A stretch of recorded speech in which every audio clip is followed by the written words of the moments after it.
Hello everybody, this is Worth It TV. My name is David Rose, and here I often call myself Worth It. Let me go ahead and arrange things so that I can see the chat and everything going on. I'm going to go ahead and start tonight. We're going to talk about, this is going to be a show that I'm going to do continuously called Deck Factory. And the whole purpose of this is to take a concept, or take often just a single card, and try to build a deck around it. So, the theory crafting behind deck building is entirely dependent on the metagame and on the full set. And while we have seen, I believe, pretty much every card that's going to be in alpha at this point, we haven't actually seen the full set. I know there's about 70 cards missing from the spoiler. There are some cards that they're just having trouble implementing, and there are other cards that just aren't in alpha at the moment. So, the viability of this deck will definitely shift. I do not know how great it is now because obviously I haven't played it. And this is meant to be more of a bare-bones skeleton overview of what I think this deck could be. And when I get my hands on the game, I'm going to build it out and we're going to really mess around with it. Also, if you're the kind of person that really likes to build their own decks, what you can do is you can take this video and then just kind of decide, well, what I'm going to do is I'm going to build my own version of this and see how that works out. Because this isn't going to go into every possible angle in detail. This isn't going to tell you exactly how many copies of each card. That video will come later after some playtesting. But this is just going to give you a general overview of the strategy. So let's go ahead and start on that. Eldritch Prison. So this card was revealed in the spoiler yesterday. And this card happens to be, now when I click it's going to, okay, that's fine. This card happens to be amazing. It's Eldritch Dream. It's a 4/3/3 that can't be blocked. And it has a socketable major. So which socket do you want to put in this is sort of the question of the card. That's really the question of every socketable card, but for this one in particular, it cannot be blocked. I mean, you can't block it. So that's an entire avenue for preventing damage from this creature that's been shut down. It's not every avenue. They could still turn you into a polymorph dingler. They could still murder your troop. They could do a bunch of different things to this troop. But the point is, one of the things that they can't do is use a core mechanic of the game, which is to block it and prevent damage from being dealt to their champion.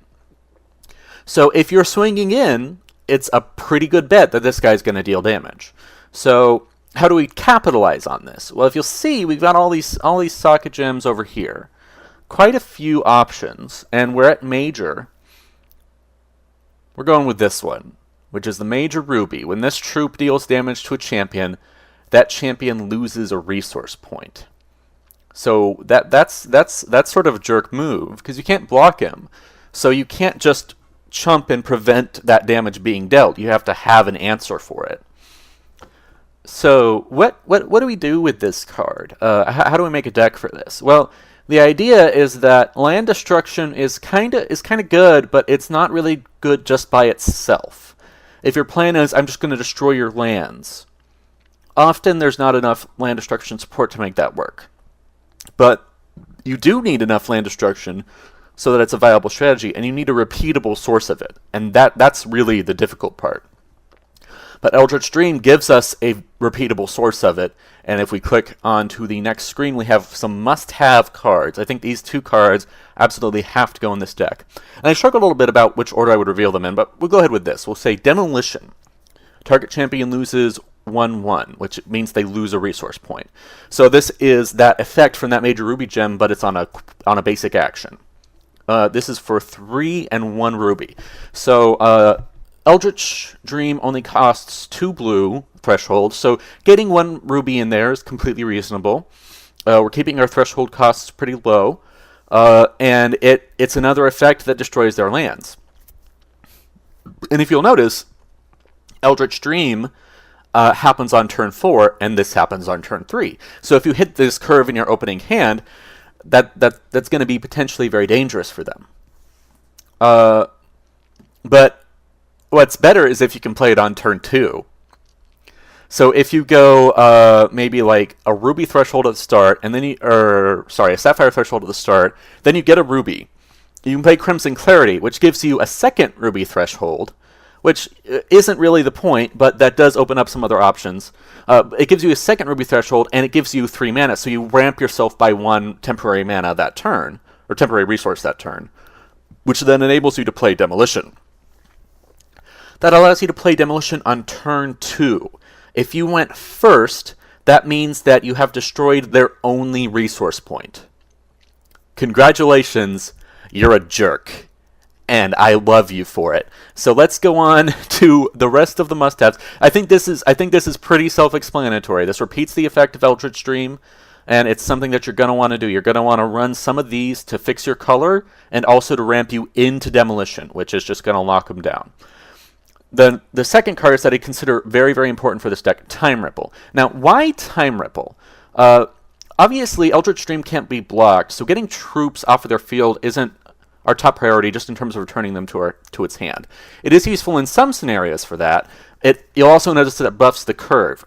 So Time Ripple for 2 reasons. One, it's going to buff the curve of whatever creature they play. And if you're playing land destruction, and so you keep them on that curve, that means they're actually not going to just be able to play that creature again the next turn if you are destroying their lands. They actually won't be able to do it.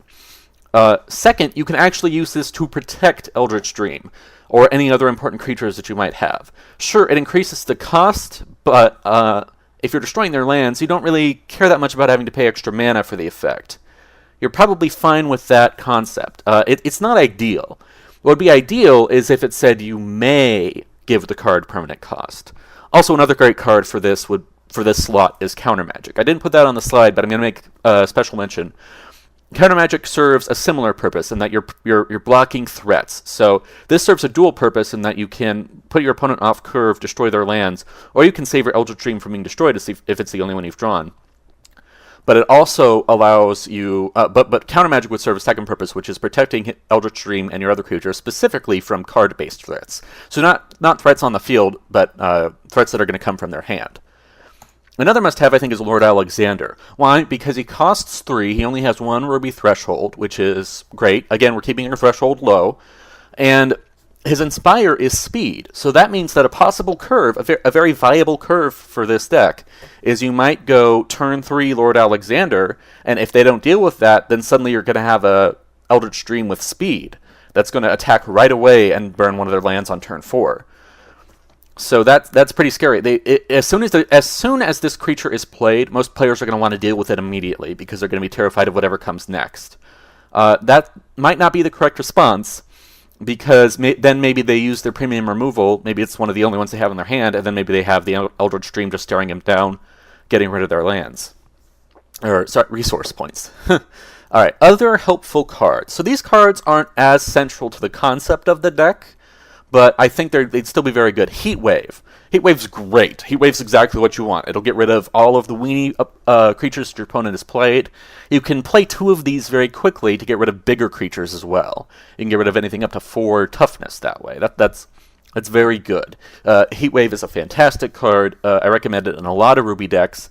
If you're going to be running Ruby as a second color, which you probably should because of Demolition and Crimson Clarity options, then this is definitely what I think you should be running. It's a fantastic card. I think it will help a lot in the deck. Another card I think will help a lot is just Oracle Song. This is very simple, but it's going to give you card draw. So if you're on your 3 curve, you don't have Alexander, you don't have... what don't you have? Eldritch Dream, which is the entire name of the deck.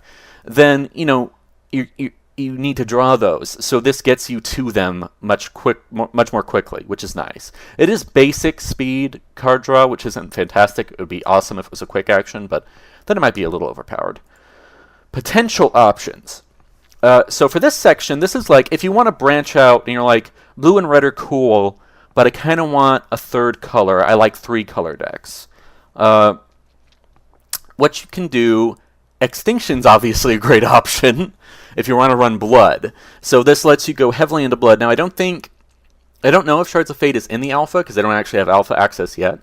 But if Shards of Fate is in the alpha, then running a second 2 threshold is not that bad. You can get away with this. And Extinction's just going to be great. It's going to get rid of any threats on the board that might try to handle Eldritch Dream or any other cards that you want to play, so that they're just going to be stuck with whatever's in their hand to deal with it. Inner Conflict is another great card if you want to go Diamond. Diamond doesn't just have Inner Conflict, but this is just a great removal card because it's an alternative form of removal. If something can't be destroyed, or if something can't take damage, you can still cast Inner Conflict on it. And if you cast Inner Conflict on it, then it's not going to be able to do anything to stop your anything from getting through. So that's pretty good. But if you've been watching the stream all the way up to this point, which you might not have, but if you have, then you've noticed I've only actually mentioned like one creature for this deck. But I like creatures. So surely there's some other creatures we can find to put in here that would be good synergy. Well, actually, there are. There are two that are fantastic, and these are just examples. There's actually a load of creatures that would go great in this deck. One of them's Buccaneer. Buccaneer is essentially Time Ripple, but he's on a creature. So this is going to, again, take one of your opponent's cards and put it off a curve so that your land destruction is going to be that much more powerful. If they're not going to be able to play it again the next turn, almost certainly, if you're actually destroying their lands efficiently. So that's quite a good card. It's also a 2/2. It's 3/2/2 with a fantastic effect. Buccaneer is a really great creature. Ash Harpy is a really good late game card.